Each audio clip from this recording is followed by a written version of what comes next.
Ang mabuting balita mula sa langit sa araw na ito. Alleluia, Alleluia! Manatili kang matapat hanggang iyong kamatayan, pagkat buhay aking bigay. Alleluia, Alleluia! Ang mabuting balita ng Panginoon ayon kay San Lucas.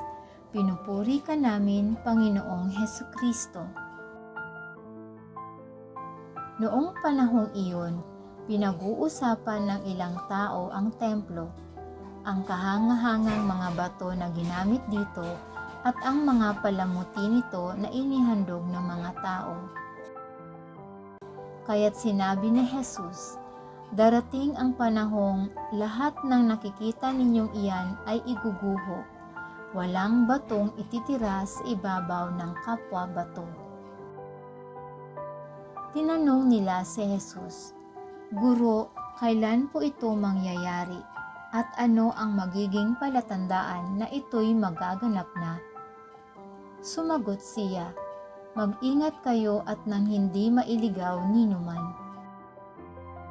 Sapagkat marami ang darating sa aking pangalan na magsasabi, Ako ang Mesiyas, at dumating na ang panahon. Huwag kayong susunod sa kanila. Huwag kayong mabagabag kung makabalita kayo ng mga digmaan at mga himagsikan. Dapat mangyari ang mga ito, ngunit hindi darating kakara-kara ang wakas. At sinabi pa niya, makikipagdigma ang bansa laban sa kapwa bansa at ang kaharian sa kapwa kaharian. Magkakaroon ng malalakas na lindol, magkakagutom at magkakasalot sa iba't ibang dako.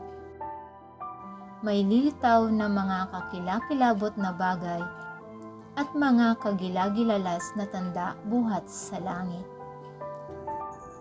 Ito ang mabuting balita ng ating kaligtasan. Papuri sa Diyos.